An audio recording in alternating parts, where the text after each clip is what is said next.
माता दी भक्तों, वैष्णो देवी की जानकारी, वहाँ पे रोपवे कैसे करना है, कैसे आपको पैदल यात्रा करनी है, कौन सा मार्ग आपको चुनना है, प्राचीन गुफा खुली है या नहीं, वहाँ पे कितनी भीड़ है, इन सब की जानकारी आज मैं आपको दूंगी।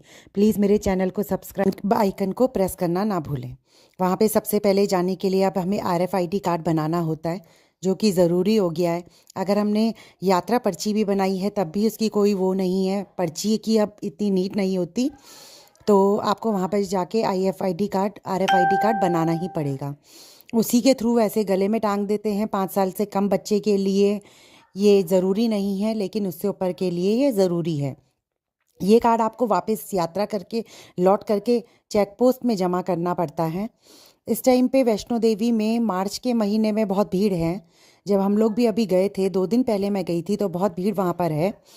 आप लोगों को रास्ता, मेरे हिसाब से अगर पैदल मार्ग आप लोग जा रहे हैं तो पैदल के लिए आप लोगों को ताराकोटा रास्ता चुनना चाहिए, क्योंकि बाणगंगा से घोड़े जाते हैं, घोड़े, खच्चर और पालकी, जो बहुत डिस्टर्ब करते हैं। तो आपको ऐसे रास्ता चुनना चाहिए जहाँ बिल्कुल साफ़ सुथरा हो, और आपको वहाँ से आपकी यात्रा आसान हो जाएगी।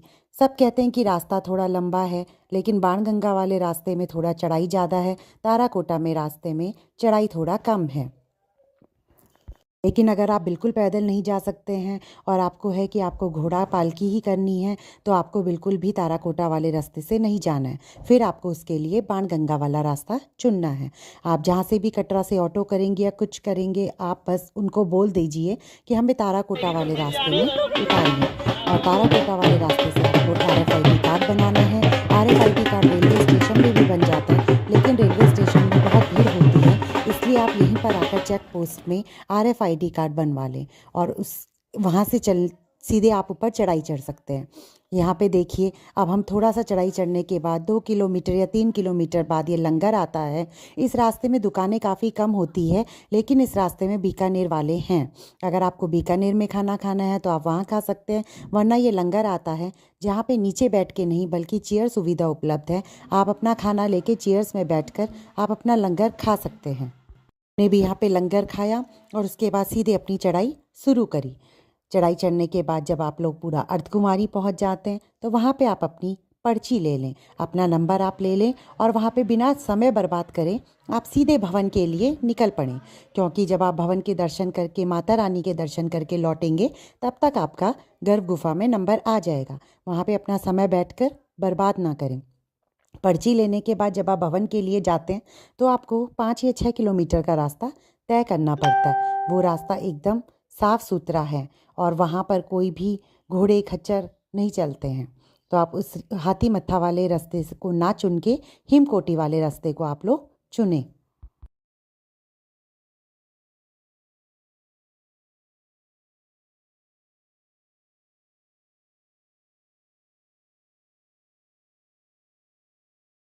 बाबा के दर्शन करने के लिए आप ऑनलाइन टिकट कर सकते हैं। ऑनलाइन टिकट करेंगे वो ज़्यादा अच्छा रहेगा, आपको लाइन में नहीं लगना पड़ेगा।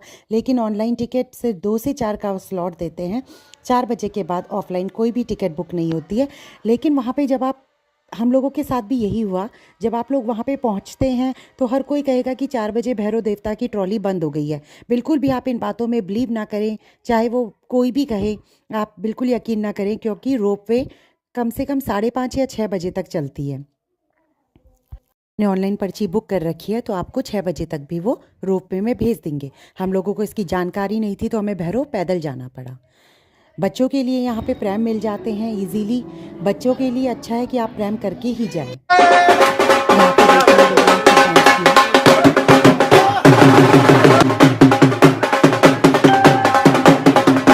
और जब आप भवन में पहुंच जाते हैं तो कम से कम इस टाइम पे हम लोगों को 1-2 घंटा भी लगता है। शाम के टाइम आरती के लिए थोड़ी देर के लिए मंदिर बंद हो जाता है, जो भीड़ को रोक दिया जाता है। अगर आप उस भीड़ में आ गए तो फिर आपको 1 से 2 घंटा भी दर्शन के लिए लग सकते हैं। अगर आप लोग टाइम नहीं लगाएंगे, 5 घंटे में ऊपर पहुंच जाएंगे और सीधे चढ़ाई सुबह मॉर्निंग में चढ़ते हैं, तो आप लोगों को जल्दी जल्दी सारे दर्शन हो जाएंगे। बिल्कुल भी समय खराब ना करते हुए अपना सीधे चलते रहें। ये बुजुर्गों के लिए वहाँ पे पालकी, घोड़ा, सब सुविधा उपलब्ध है। पालकी के रेट शायद 3250 रुपये हैं, और एक प्रैम का रेट 700 रुपये लोग लेते हैं बच्चे का। घोड़ा 800 रुपये है शायद अर्धकुमारी तक, और अर्धकुमारी के बाद आप दोबारा घोड़ा कर सकते हैं। डायरेक्ट भी ले जाते हैं, उसका मुझे ज़्यादा नॉलेज नहीं है क्योंकि हम लोगों में से किसी ने भी घोड़ा नहीं किया था। 20 लोग थे, 1 साल के बच्चे से लेकर 35 साल के बुजुर्ग तक, लेकिन हम सब लोगों ने पैदल यात्रा की। भैरव देवता के लिए भी हम लोगों को पैदल ही जाना पड़ा क्योंकि हम लोगों को सब ने यही कहा कि रोपवे बंद हो गई है। पूरी जानकारी न होने के बावजूद हम लोगों को पैदल यात्रा करनी पड़ी, जबकि हम लोग भवन से दर्शन करके 5:20 पे वापस आ गए थे और उसके बाद भी रोपवे चल रही थी, लेकिन सब ने कहा कि रोपवे बंद हो गई है और हमें जाने नहीं दिया। लेकिन 6 बजे तक रोपवे खुली थी और इस वजह से हम लोगों के टिकट वापस भी नहीं आया, हमारा जो भी उसका कॉस्ट था वो वापस भी नहीं आ पाया। अब बात आती है प्राचीन गुफा की। जब आप लोग चढ़ाई चढ़ रहे होंगे और भीड़ को देख के ही आप लोग समझ जाना कि अगर भीड़ 40,000 लोगों से ऊपर है तो प्राचीन गुफा नहीं खुलेगी। अगर भीड़ आपको थोड़ी सी लग रही है तो लगेगा कि प्राचीन गुफा आपके लिए ज़रूर खुलेगी। वैसे प्राचीन गुफा 13 फरवरी से लेकर 13 मार्च तक खुलती है, लेकिन इस बार प्राचीन गुफा 1 मार्च को ही बंद कर दी क्योंकि भक्तों की बहुत ज़्यादा भीड़ वहाँ पे चली गई थी। लाखों से ऊपर भीड़ थी। हम भी जब गए तो बहुत भीड़ थी। हम लोगों का खुद नंबर बहुत लेट आया। भैरव मंदिर के लिए ट्रॉली बंद हो गई थी, इसलिए हम लोगों को पैदल जाना पड़ा। और जब आप लोग जाते हैं तो हमेशा ताराकोटा वाला मार्ग लें और वापस आते हुए हमेशा बाणगंगा वाला मार्ग लें, क्योंकि बाणगंगा वाले रास्ते से आप चरण पादुका के दर्शन कर सकते हैं और वहाँ से बाणगंगा के दर्शन भी आप लोग कर सकते हैं। और वो रास्ता थोड़ा सा होता तो परेशानी वाला है क्योंकि घोड़े खच्चर सब चलते हैं, लेकिन वापस आते हुए आपको ढलान में थोड़ा आसानी रहती है। ये देखिए जो मैं भी आपको दिखा रही हूँ बाणगंगा वाला रास्ता है। इस रास्ते में काफ़ी दुकानें होती हैं, तो यहाँ पे जो है आपको आसानी से कुछ खाना पीना हो, अगर आप खाने पीने के शौकीन हैं और आपको खा पी करके चलना है तो आप बाणगंगा वाला रास्ता चढ़ाई के टाइम भी लें। लेकिन आते हुए ये रास्ता इसलिए लिया जाता है जिससे चरण पादुका के दर्शन भी हो जाएँ, बाणगंगा के दर्शन भी हो जाए। और ये रास्ता थोड़ा ढलान वाला है, चढ़ाई में दिक्कत होती है, लेकिन वापस आने में इसमें कोई भी दिक्कत नहीं होती है। मैं आपको आगे भवन के दर्शन नहीं करा पाई, भैरव के दर्शन नहीं करा पाई क्योंकि हम लोग काफ़ी थक चुके थे। फ़ोन हम लोगों के लॉकर में चले गए थे, वहाँ पे लॉकर उपलब्ध है तो वहाँ पे हम सामान जूते सब रख दिए थे, तो इस वजह से हम फ़ोन नहीं खोल पाए, तो इसलिए मेरे को व्लॉग वहीं पे बंद करना पड़ा। और उससे आगे मैं आपको बता रही हूँ। देखिए जैसे आपको रास्ते में दिख ही रहा होगा कितना घोड़ों ने गंदगी मचा रखी है, इसी वजह से रास्ता मैं आपको लेने को मना कर रही हूँ। लेकिन अगर आपको लगता है कि इसी रास्ते जाना है क्योंकि आपको खाते पीते जाना है तो आप ये रास्ता लें। पालकी की वजह से भी आपको ये रास्ता लेना होगा। यहाँ पे मंदिर भी है रास्ते में, यही रास्ता है जहाँ पे नीचे बाणगंगा बहती है। बाणगंगा का मैं तो आप लोगों को पता ही होगा कि हनुमान जी को जब प्यास लगी थी तो वैष्णो माता ने वहाँ पे बाण चलाया था। वही बाणगंगा है जहाँ पे वैष्णो देवी ने फिर अपने केस भी धुले थे।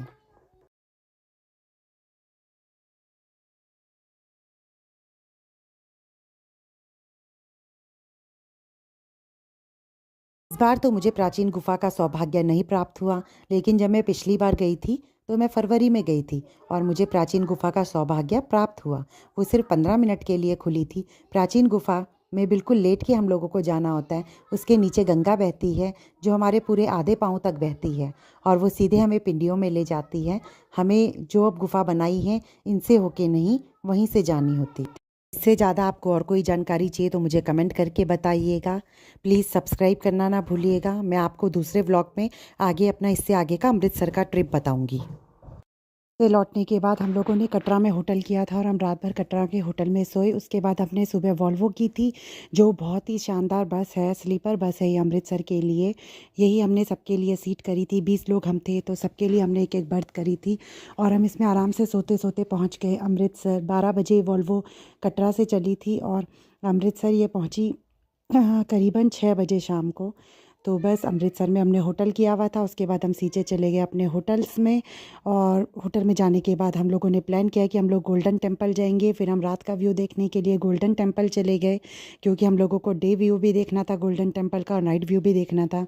गोल्डन टेम्पल से होने के बाद हम लोग होटल चले गए और अगले दिन मॉर्निंग में हम लोग राम तीरथ मंदिर गए। ये वो मंदिर है जहाँ पे वाल्मीकि जी ने लव कुश का नाम रखा था। और वहीं पर ही हनुमान जी जब उनको मिले तो उन्होंने लव कुश ने हनुमान जी को एक पेड़ से बांधा था। तो यहाँ पे वाल्मीकि जी का भी मंदिर है और लव कुश का जन्म स्थान भी इसी को कहा जाता है। लव कुश यहीं पले बड़े, उन्होंने हनुमान जी को भी यहाँ पेड़ से बांधा था। ये बहुत ही सुंदर मंदिर है। अगर आप अमृतसर जाएं तो यहाँ पे दर्शन ज़रूर करें। हम सब लोग हैं और हम सब लोगों ने यहाँ पे दर्शन करे। दिन के 12-1 बज रहे हैं जब हम लोग यहाँ पे दर्शन करने के लिए आए। उसके बाद हम सब लोग राम तीरथ मंदिर में गए, वाल्मीकि जी वाले मंदिर में भी हम लोग गए जहाँ पे वाल्मीकि जी ने रामायण लिखी थी। ये सारा कवर करने के बाद हम लोगों ने वाघा बॉर्डर अगले दिन के लिए सोचा था। तो ये सारा मंदिर मैं आपको दिखा रही हूँ। यहाँ पे बहुत सारी मछलियाँ थी, बहुत ही सुंदर ये मंदिर। यहाँ पे बहुत बड़ी हनुमान जी की मूर्ति है। यही वो मंदिर है जहाँ पर लव कुश ने हनुमान जी को बांधा था पेड़ से।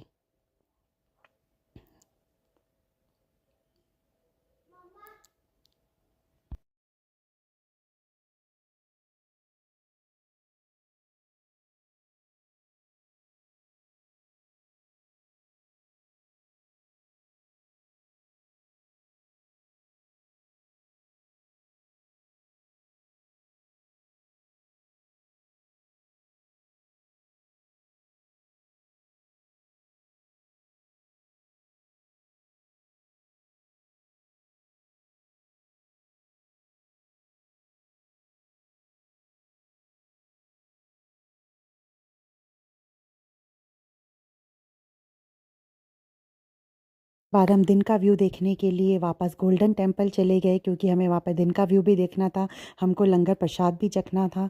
उसके बाद फिर हम लोग जलियांवाला बाग गए। जलियांवाला बाग में तो हम लोगों ने मतलब रोंगटे खड़े हो गए। पहली रात भी गए थे हम, सब जगह हम 2-2 बार गए, इतना वहाँ पे टाइम होता है। जलियांवाला बाग हम रात में भी गए थे जहाँ पे हमने म्यूजिकल शो देखा जो पूरी वहाँ की कहानी बताते हैं।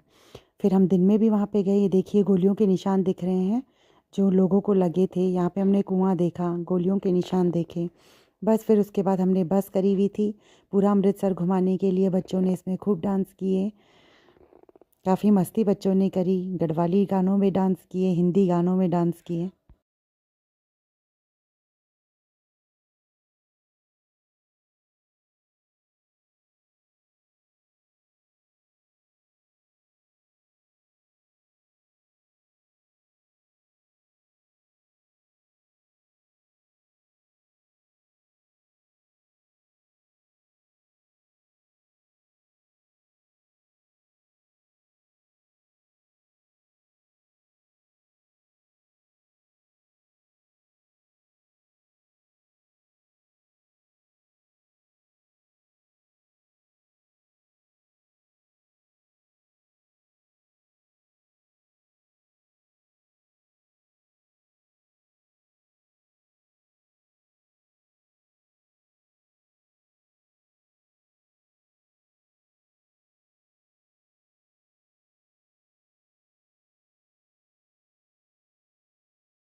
ये हमारा नेक्स्ट डे का ट्रिप था वाघा बॉर्डर के लिए। उस दिन हमने पूरा दिन वाघा बॉर्डर में ही बिताया।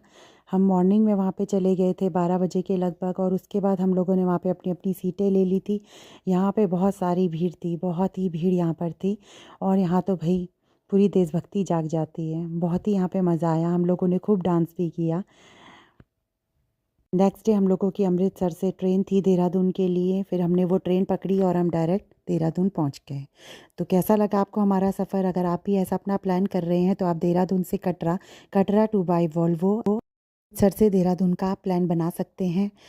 2 दिन अमृतसर में, 2 दिन वैष्णो देवी में, आपको 5 डेज़ चाहिए और बहुत ही अच्छा ये ट्रिप रहेगा। ज़्यादा टाइम भी नहीं है और आप सब जगह कवर भी कर सकेंगे। तो जय माता दी भक्तों, वीडियो अच्छा लगे तो सब्सक्राइब करिएगा।